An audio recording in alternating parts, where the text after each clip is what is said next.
after ilang years pa bago papanalunin ng agent kung sino man. Pero ano, parang hoping ako, sana kung ibibigay sa akin, yun nga, lagi kong sinasabi, kung para sa'yo talaga. Okay.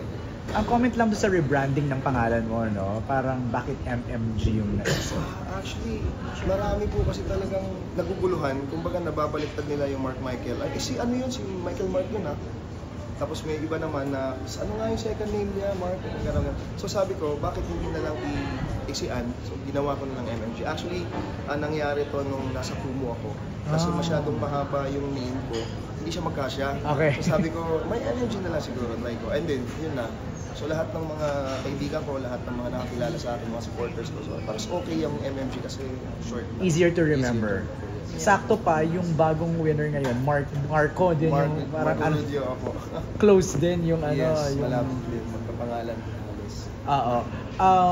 So itong MMG, ito na yung bagong brand ni... pero the sound is still the same. Still the same. R&B, soul. Ano, variety, oo. Bakit pala, last na lang parang sa akin, no? Parang, bakit ka naging very patient? You know, parang yung nangyari kasi sa'yo, kwento mo kanina, no? From short months lang, tapos nag-pandemic na, parang naudlot lahat ng mga, yung momentum, kumbaga. Parang what made you stick around and not lose faith? Siguro dahil din siguro sa mga taong naniniwala sa talent ko. Siyempre yung mga anak ko, family ko, parang ayoko silang, alam mo yun, yung pangarap ko parang gusto kong ituloy kasi ayoko silang, ano term ito, parang,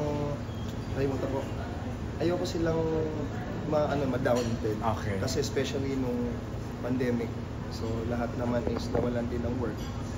So, parang sige lang, antayin ko lang yung tamang panahon kasi hindi naman siguro to forever na magiging pandemic talaga ng ilang taon. So yun nga, nung bumalik naman na, naging okay na lahat, tuloy pa rin ako, tumutugtog pa rin ako sa mga bars. And then, yung inantay ko lang yung tamang panahon talaga lagi. Yun talaga yung naniniwala talaga ako, tamang panahon pag nag-align na yung stars. Yun na yun talaga. Basta wag ka lang magmadali. Tama. Yun na, wag ka lang magmadali, wag mong ipag-pray na dapat nandito na, dapat ngayon nakukuha ko na, hindi. Dapat you have to wait for the right time. Are you releasing pala an album soon? Hopefully soon po. Kasi makakasama sana yung Run to You doon, eh, no? For now, siguro itong Run to You po muna. Okay. And siguro abangan nyo na lang po yung may mga upcoming po ako. Mga nasimulat, mga na-record ito. And hopefully, sana makakollab ko po ulit sila, Sir Alan and Sir John.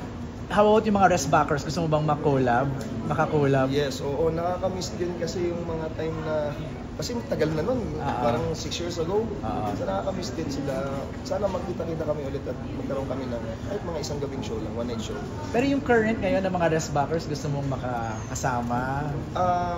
Oo, kasi lalong-lalo na siyempre si Marco Rubio kasi nakikita ko nasa band scene din siya. So may band na rin talaga siya. So sana makakollab ko rin siya. Bukod kay Marco, sino pa? May mga kabatch ka ba dun? Hindi, mga bago na. Mga bago na yan, di ba? Siguro, lahat kasi talaga magagaling. Lahat, pag sinabi mong Pilipino, magagaling talaga pagdating sa mga ganyan, pagdating sa pagkanta.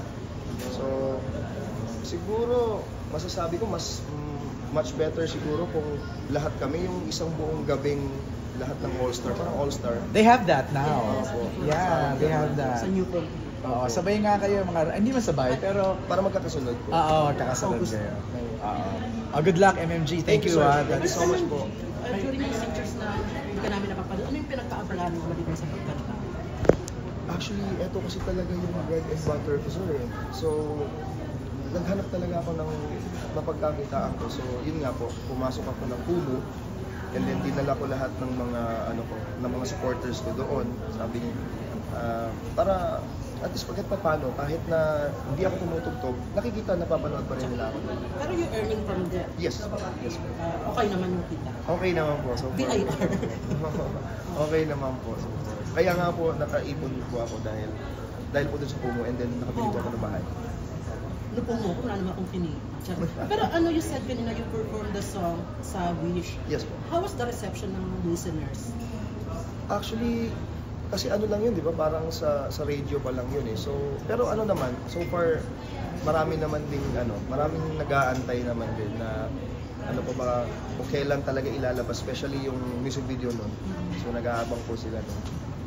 So ano yung, sabi mo nga magkakanta sa album, ano yung klaseng mga kanta yung aasahan namin sa album?